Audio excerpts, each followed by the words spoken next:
Okay. So, again, glad y'all are here. Happy December. I'm going to open the floor to anybody who wants to share upcoming events, activities, whatever y'all have going on. So, whoever wants to share updates, feel free to do so. Hey, Julian, it's Randy with ETSU Rural Health. In the past, I have worked with pretty much Little Milligan Elementary School in my role in Carter County, a little bit with the Boys and Girls Club also. But just wanted to update folks that starting in the spring semester, the student group that I have will be working with the Little Milligan Community Center, helping them do a community health needs assessment and determine programming that might be beneficial for their community.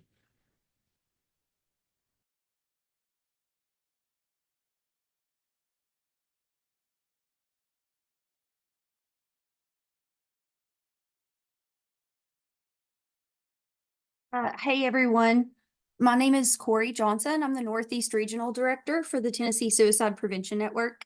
We provide resources, information, trainings around prevention, intervention, and we also do postvention work here in Northeast Tennessee, all 8 counties, for anybody, schools, organizations, businesses, community groups, churches, you name it. One thing I've talked to you guys about before, but I just want to remind everybody about is we have a program that we're rolling out. We've rolled it out over the course of 2024. The Tennessee Department of Health provided some grant funding for the Tennessee Suicide Prevention Network to implement something called Sources of Strength in our rural counties. The program itself is a strengths-focused, peer-driven suicide prevention, anti-bullying, and anti-substance misuse program. If you guys have been in any suicide prevention trainings, a lot of times you know that just the nature of the work we do is a lot of information around suicide statistics, suicide itself, risk factors, things like that. And that can be a little bit shocking and overwhelming, especially for young people. But this particular program, while it does address some of those things, it really shifts everything upside down and focuses a lot more on the protective factors, all the positive things that students already possess and can also grow in that help them overcome challenges that they might be facing with their mental health, with bullying, with substances. So we, TSPN, with the funding of the Department of Health, can actually implement this program in any of the schools in Carter County. We can do it for free. It typically costs $6,000 to have somebody come out. And what that looks like is we coordinate and pay for a national trainer to come in alongside one of our TSPN trainers, which will probably be myself for Carter County. We'll do a day-long training. The first part will involve adult advisors. Usually you need 3 or 4 of those per school.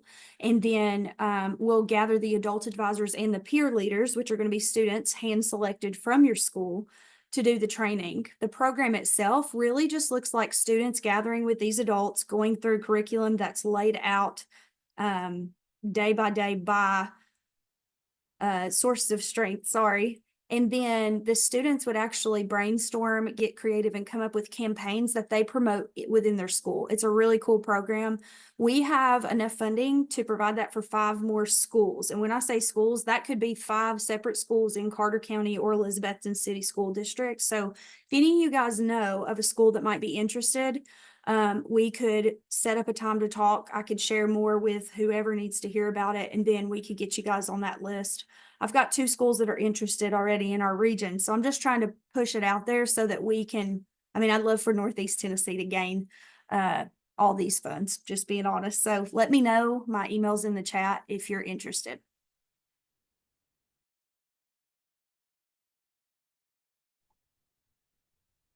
Hello, everybody. This is Emily Matthews, and I'm the Community Impact Consultant for the East and Northeast region. I have been mentioning at all of my health councils the Healthcare Resiliency Program grant, and it is live now. It was kind of a delayed start, but they did post the RFA, and so I'll put the link in the chat. But that's a grant from the state, from the Office of OSI, and they've got $50 million to distribute to rural counties in East Tennessee. So the application, I believe, is due January 24th at the moment.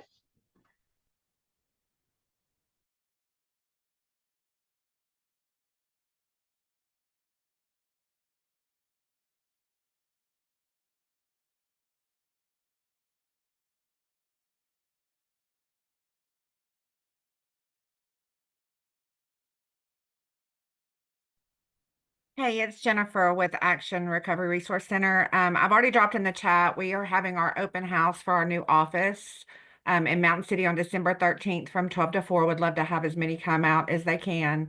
And we're also having our members meeting on December 17th at 5 o'clock, and that's all going to be held at our new office. Like I said, I did include that in the chat. That's got the information.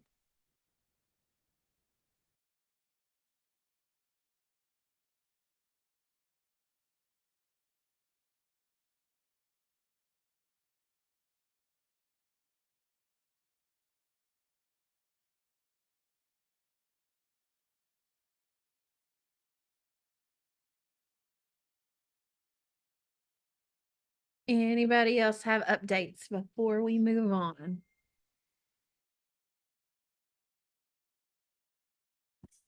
I just want to give out an update for the State of the Child report that will be coming out very early January. I think January 9th is the day that comes out from the Tennessee Commission on Children and Youth. It'll be available online, and it's basically, if you've never seen the State of the Child report, it's basically just a big kind of overview of data of how children are doing in our state in a couple of different areas. And I know at the same time, I want to say, we'll also be rolling out something new called the data dashboard.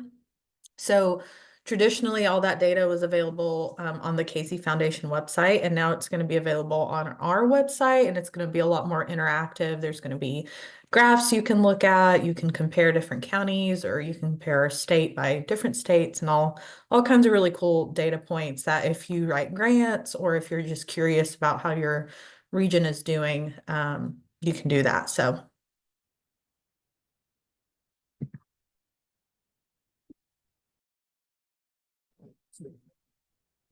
this is John Knack with Creekside. I'll go. We've expanded our IOP to 3 evenings a week, and it's led by a math level therapist. Usually we don't end up having problems by ourselves. It's usually in a group environment that we kind of got messed up, and it's a 45, there's 45 total hours, 5 weeks of IOP. It can be done by Zoom, and just wanted to throw that out there. If you have Medicare and a supplement or TennCare, it's paid. The whole program's paid for. But I put my information in the chat if anybody has any questions.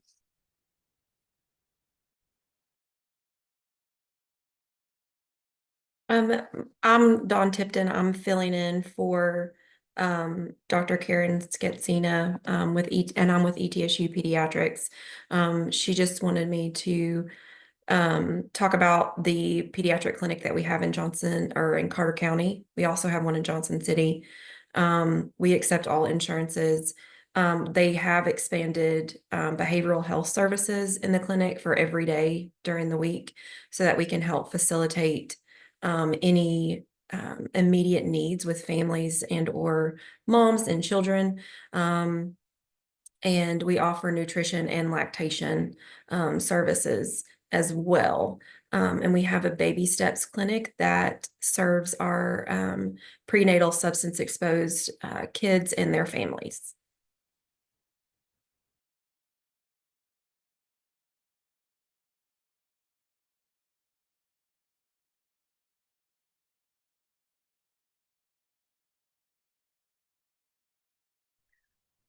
one more thing, guys. Sorry, this is Gabby again with TCCY. We also have an event coming up January 17th in Johnson City at the Summit that focuses on working with families in recovery. We're going to be talking about some stigma surrounding, parental substance use in the home. And you'll see in the reports, and this is something that's been very kind of near to my heart for the past few years working in this world, but not only regionally, but statewide, substance abuse in the home is the #1 reason why kids are brought into custody in Tennessee. So we're just going to be kind of focusing on that. So if you're interested, there is a registration, but the event itself is free, and there will be lunch and a little bit of breakfast provided by our friends at Creekside. And I'll put the flyer for that in the chat if I can figure out how to do that.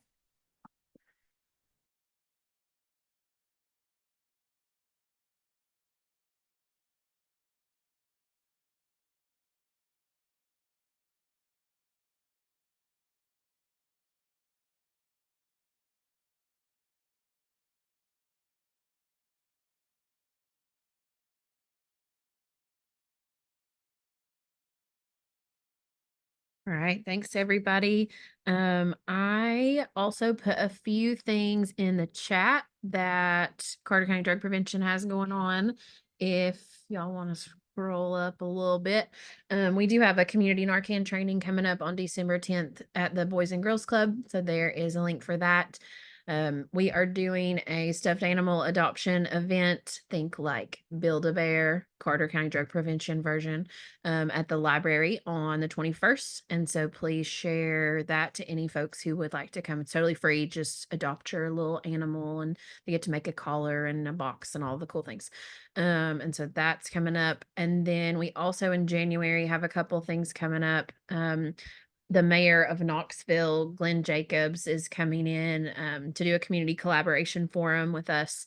And then we'll also have a panel of local leaders just talking more about ways he has integrated lots of different sectors in the community into his work and kind of what that looks like. So please join us for that. And then we also have our dad and our fatherhood and sports and event coordinator has a volleyball tournament coming up in January. So y'all get your teams together. It's gonna be super fun.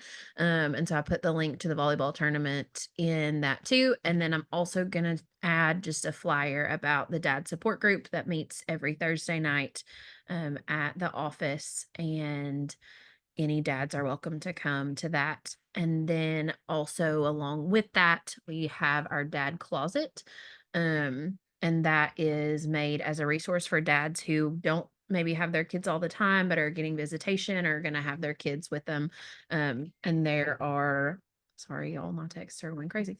They're just things that they may need as far as like hygiene, clothes, school supplies, but also things like games, activities, just different stuff that dads may need. So that is always open to anybody that needs it. And so please spread the word about that as well.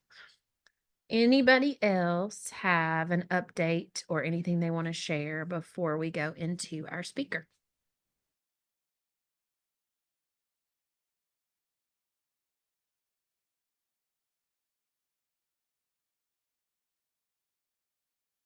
All right, y'all. Well, I'm going to turn it over to Jennifer Street, who's going to do our presentation today. All righty. Thank you very much, Jillian. I'm going to share my screen, maybe.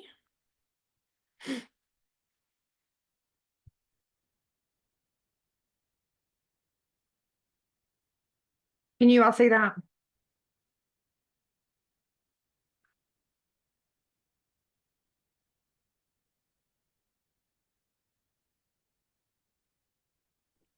Yes.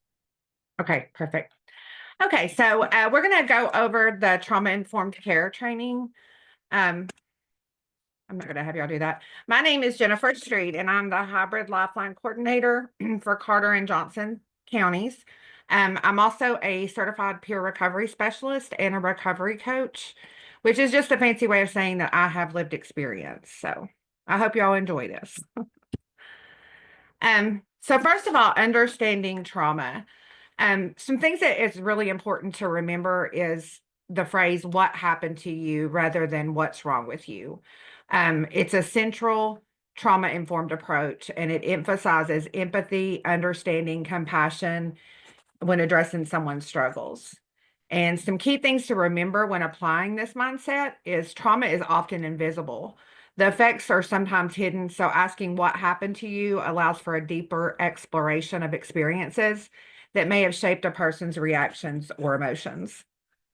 Trauma shapes behaviors, it doesn't define them. It can influence behaviors like anxiety, avoidance, anger, or substance use. These behaviors are mechanisms rather than inherent flaws. So we need to remember that. Healing requires empathy, not judgment. And when we focus on what happened, we create a space of compassion and validation. Judgment only deepens feelings of isolation, shame, and unworthiness. And I can tell you, like I said, with someone with lived experience, that shame and unworthiness is a very, very dark place to be. So some symptoms, adaptation to trauma. Healing happens in a kind and empathetic relationship. So we're going to start out and we're going to watch, we're going to watch this video. Dr. Brene Brown, I'm sure some of y'all have probably seen it, but she is a phenomenal woman. So this is one of my favorite videos. So I'm going to play this now.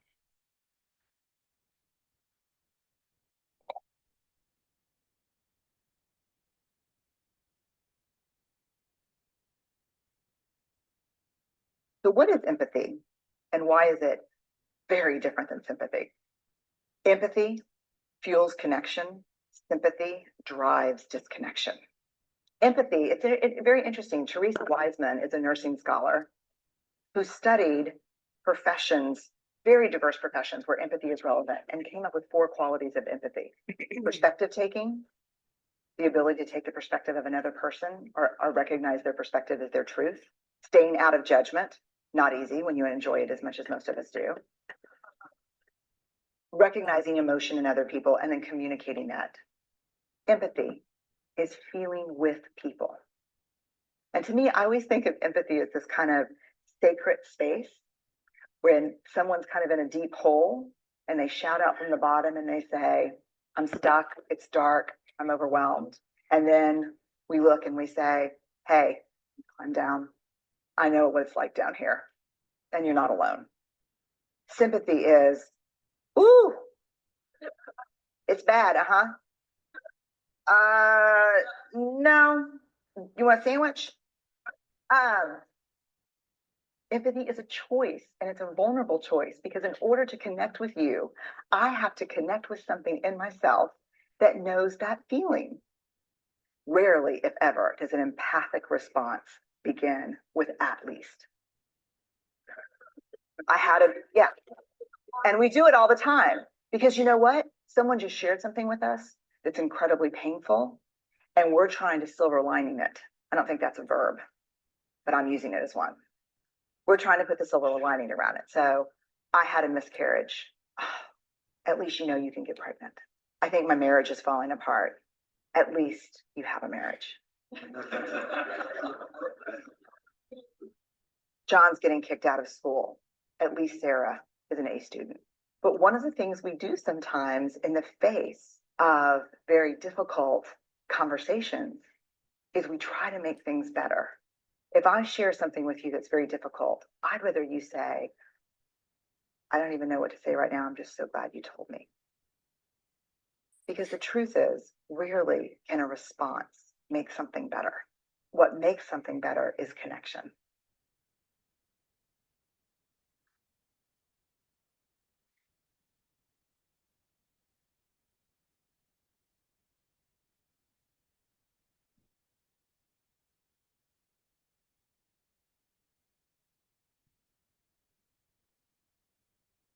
So that's one of my favorite videos.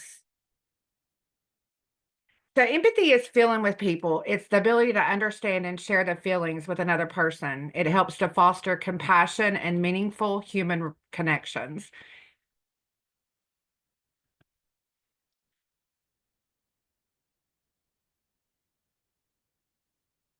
So the 3 E's of trauma refer to the foundational aspects of understanding trauma. Individual trauma results from an event, a series of events, or a set of circumstances experienced by an individual that are physically or emotionally harmful or life-threatening, and that have lasting adverse effects on the individual's functioning and mental, physical, social, emotional, and spiritual well-being. There's 3 E's to the trauma. So the first of the 3 E's are events. These can be abuse, emotional, physical, bullying, which includes cyberbullying. And we all know that our kids now, it's like you can't get away from it with the internet.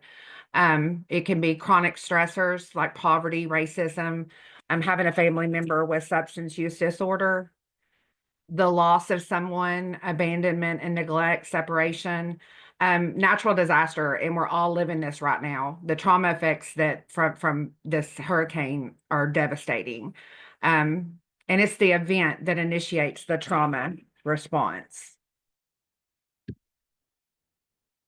The experience is affected by how, when, where, and how often. It's an individual's experience of the event, not necessarily the event itself. Different people may experience some events, the same event different. It just depends on the person. And we have to remember that, like, my experience with something might be completely different from my neighbor's experience.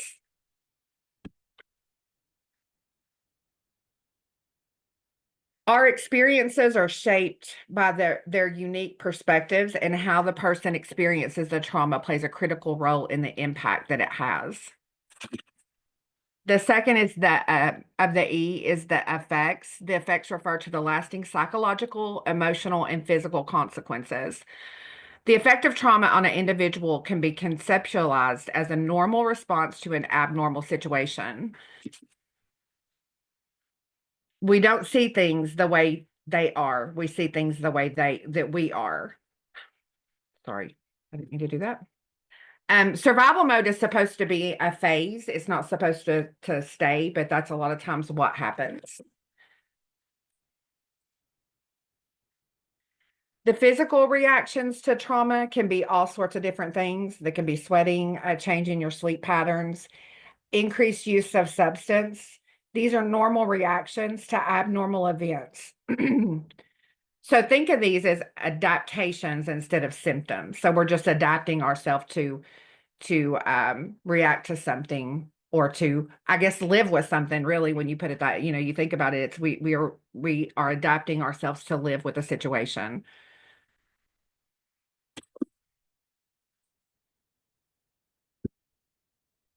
So some emotional reactions to trauma can be shock and disbelief, fear and anxiety, grief, hyper alertness, irritability, emotional mood swings, nightmares, worrying, feelings of helplessness and panic, and increased need to control everyday experiences, minimizing the experience. I think that's a lot of times what happens. I know I still do that to this day. I minimize things just to make me believe that they're not as bad as what they seem.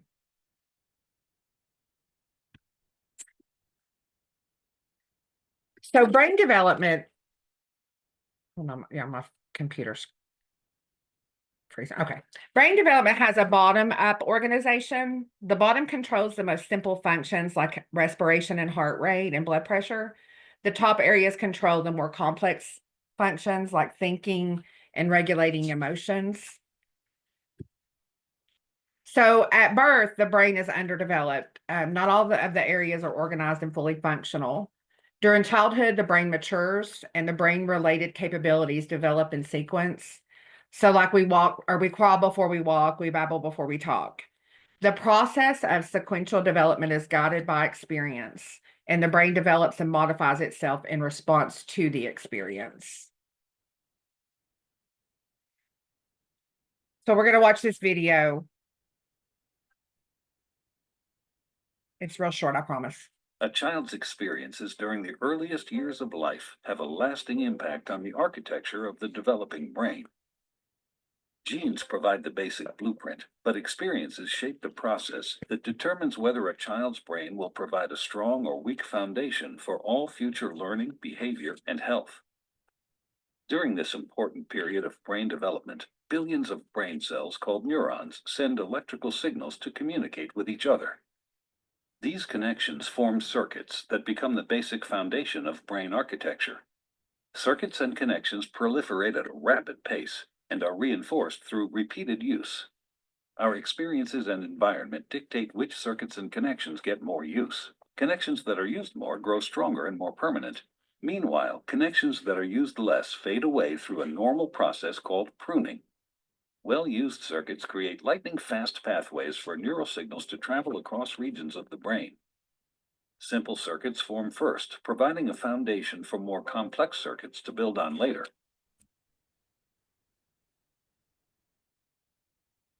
Through this process, neurons form strong circuits and connections for emotions, motor skills, behavioral control, logic, language, and memory during the early critical period of development. With repeated use, these circuits become more efficient and connect to other areas of the brain more rapidly. While they originate in specific areas of the brain, the circuits are interconnected. You can't have one type of skill without the others to support it. Like building a house, everything is connected, and what comes first forms a foundation for all that comes later.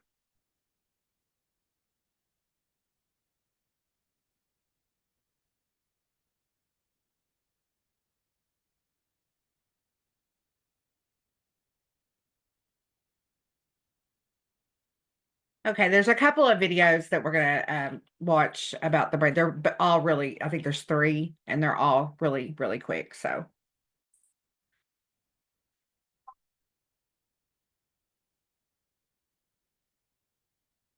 The key to forming strong brain architecture is what's known as serve and return interaction with adults.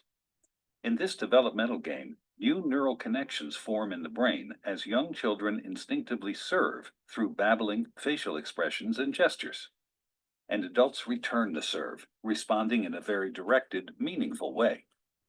It starts very early in life when a baby coos and the adult interacts and directs the baby's attention to a face or hand. This interaction forms the foundation of brain architecture upon which all future development will be built.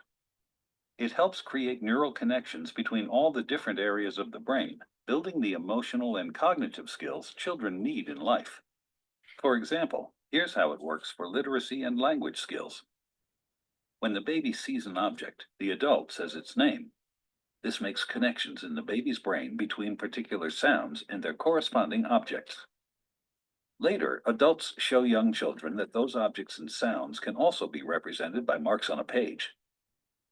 With continued support from adults, children then learn how to decipher writing and eventually to write themselves. Each stage builds on what came before. Ensuring that children have adult caregivers who consistently engage in serve and return interaction, beginning in infancy, builds a foundation in the brain for all the learning, behavior, and health that follow.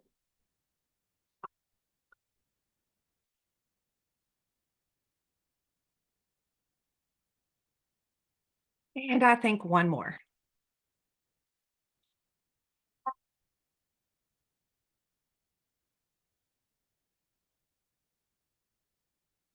Learning to deal with stress is an important part of healthy development. When experiencing stress, the stress response system is activated. The body and brain go on alert.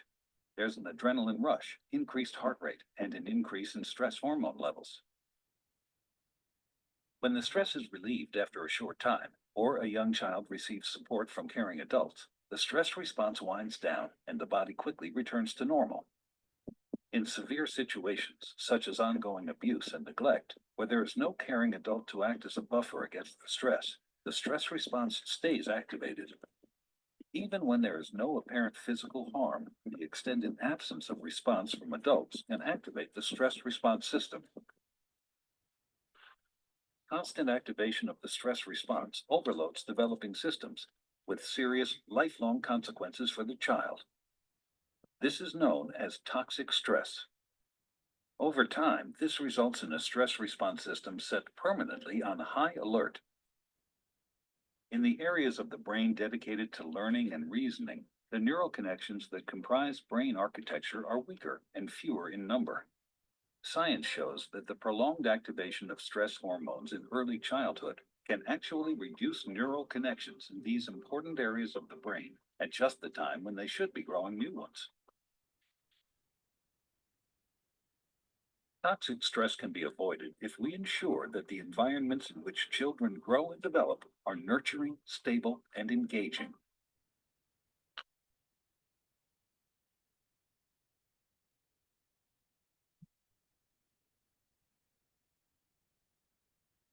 Okay, so now we're going to talk about building strong brains, and I think there's one more video. I'm sorry, but here we go.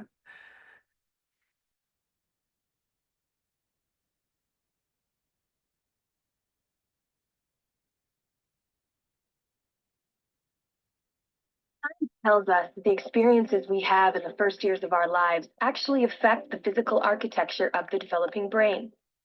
This means that brains aren't just born, they're also built over time based on our experiences. Just as a house needs a sturdy foundation to support the walls and roof, A brain needs a good base to support all future development.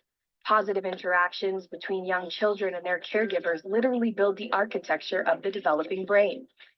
Building a sturdy foundation in the earliest years provides a good base for a lifetime of good mental function and better overall health. So just how is a solid brain foundation built and maintained in a developing child? One way is through what brain experts call serve and return interactions. Imagine a tennis match between a caregiver and a child, but instead of hitting a ball back and forth across a net, various forms of communication pass between the two, from eye contact to touch, from singing to simple games like peekaboo. These interactions, repeated throughout a young person's developing years, are the bricks that build a healthy foundation for all future development. But another kind of childhood experience shapes brain development too, and that's stress. Good kinds of stress, like meeting new people or studying for a test, are healthy for development because they prepare kids to cope with future challenges. Another kind of stress, called toxic stress, is bad for brain development. If a child is exposed to serious ongoing hardships like abuse and neglect, and he has no other caregiver in his life to provide support, the basic structures of his developing brain may be damaged. Without a sturdy foundation to properly support future development, he is at risk for a lifetime of health problems, development issues, even addiction. It's possible to fix some of the damage of toxic stress later on, but it's easier, more effective, and less expensive to build solid brain architecture in the first place. One of the things that sturdy brain architecture supports is the development of basic emotional and social skills, an important group of skills which scientists call executive function and self-regulation can be thought of like air traffic control in the child's mental airspace. Think of a young child's brain as the control tower at a busy airport. All those planes landing and taking off and all of the support systems on the ground simultaneously demand the controller's attention to avoid a crash. It's the same with a young child learning to pay attention, plan ahead and remember, and follow lots of rules. Like all of us, kids have to react to things happening in the world around them, while also dealing with worries, temptations, and obligations on their minds. As these demands for attention pile up, air traffic control helps a child regulate the flow of information, prioritize tasks, and above all, find ways to manage stress and avoid mental collisions along the way. Having this ability is a necessity for positive and level mental health. Developing effective air traffic control, overcoming toxic stress, and building solid brain architecture are things kids can't do on their own. And since strong societies are made up of healthy, contributing individuals, it's up to us as a community to make sure all young people have the kinds of nurturing experiences they need for positive development. To build better futures, we need to build better brains.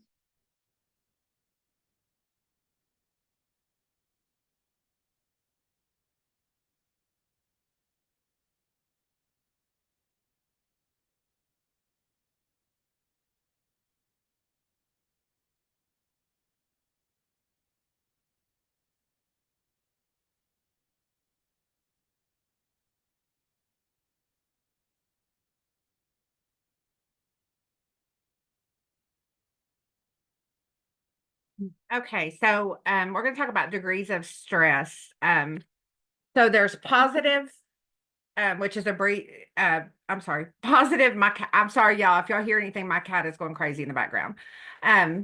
Positive, tolerable, and toxic. So brief increases in heart rate, intensified focus, mild elevation in levels of stress hormones, serious but temporary stress responses mitigated by positive buffering influences or relationships, and intense and prolonged activation of stress response systems without positive buffering influences or relationships. So, I mean, that can really make you understand why it's so important that especially our children have somewhere safe and someone safe to go to. And why this training is so important. We have one more video. I think this is the last one. So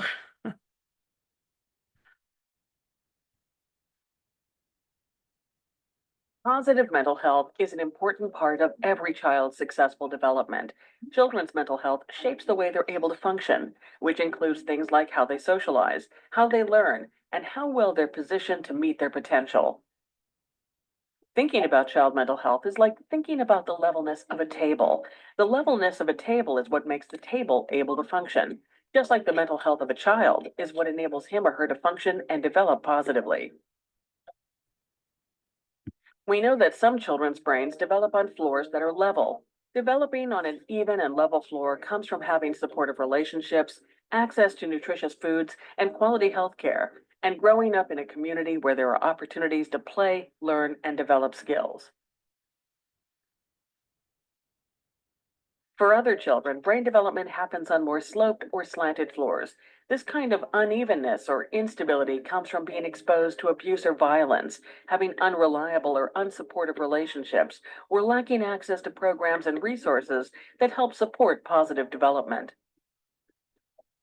Remember that tables can't level themselves. They need attention from experts who understand what makes for good levelness and who can look at the place where the table meets the floor, figure out what's going on, and work to create stability. Because of the way that little wobbles early can become big wobbles later, we know that it's important to address instability early. So you can see, making sure that children develop in stable environments helps create level mental health and sturdy brain architecture, both of which are vital components in creating positive outcomes for children and the societies they shape.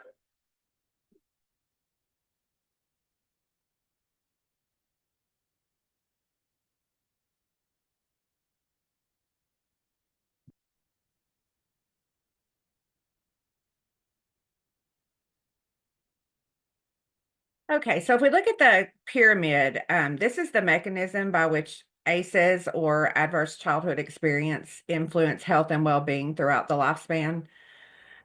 So adverse childhood experiences which can lead to disrupted neurodevelopment, which leads to social, emotional, and cognitive impairment, which leads to adoption of health risk behaviors, which leads to disease, disability, social problems, and then that can lead to early death.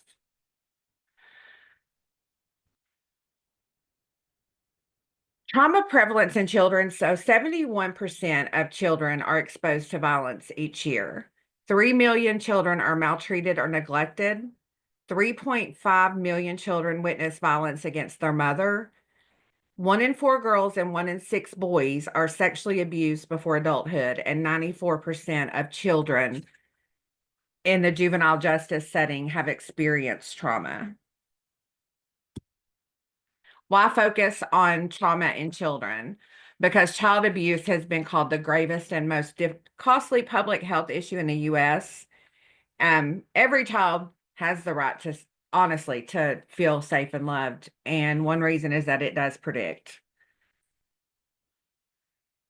Trauma in adult mental health. Clients with histories of childhood abuse tend to have earlier first admissions, have more frequent and longer hospital stays, spend more time in seclusion or restraint, have a greater likelihood of self-injury or suicide attempts, require more medication, and have more severe symptoms. And trauma and substance abuse. So up to 65% of all substance abuse treatments, clients report experience childhood abuse. Up to 75% of women in substance abuse treatment report a history of trauma. And over 92% of homeless mothers have severe trauma histories.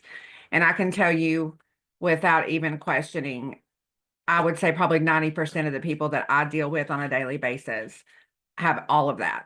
So trauma-informed care, what is it?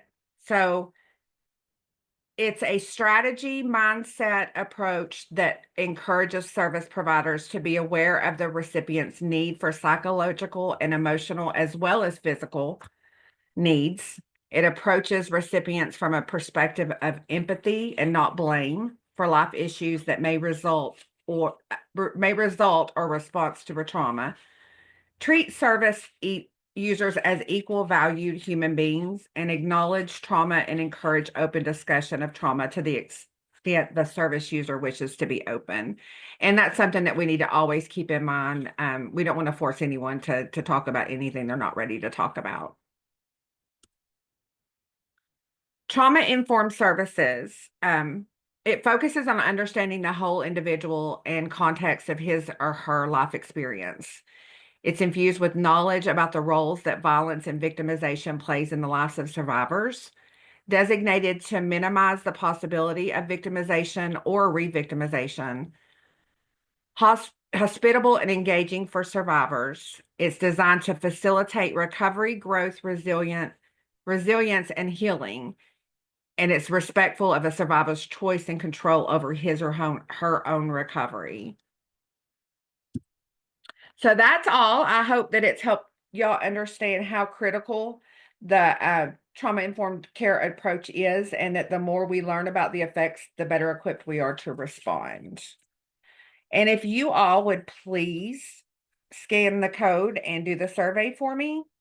Also, I did drop my information in the chat. I promise you in person, I'm much better at these. But anytime you would like for me or any of the Lifeline coordinators to come and do any kind of training, we are happy to do it. My information's in the chat. Thank you, guys.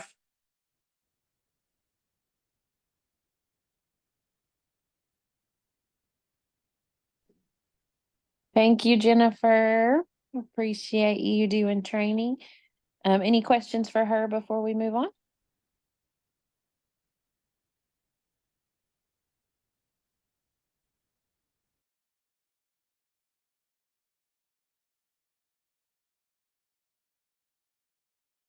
Okay, well, we will go ahead and move into our committees. If I could have our committee chairs share just a little bit about what y'all will be working on today, so folks can decide if they want to join your committee, that would be awesome.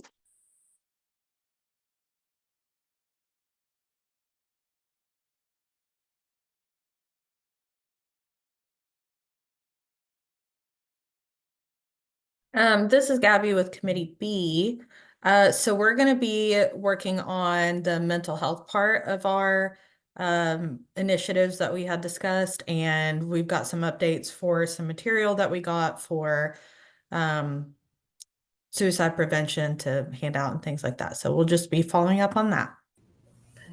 And Gabby, sorry to jump in, but I also have a new CIT training rescheduled date. Okay. So we can talk about that if I'm available to come next week also. Okay, yes, absolutely. So that is something that we've been kind of putting on hold, so we can definitely talk about that as well.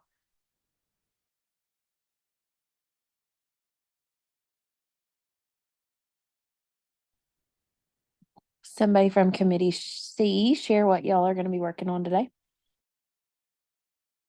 Hey, this is Tyler. So we're going to be rounding out our discussion on blue zones and kind of giving out some updates about our data presentation, and then kind of moving forward on different CCC initiatives. Okay, thanks everybody. I'm gonna go ahead and open the breakout rooms, and y'all are free to join whichever one interests you most. And hope y'all have a great Christmas and a happy new year, and we'll see you in 2025.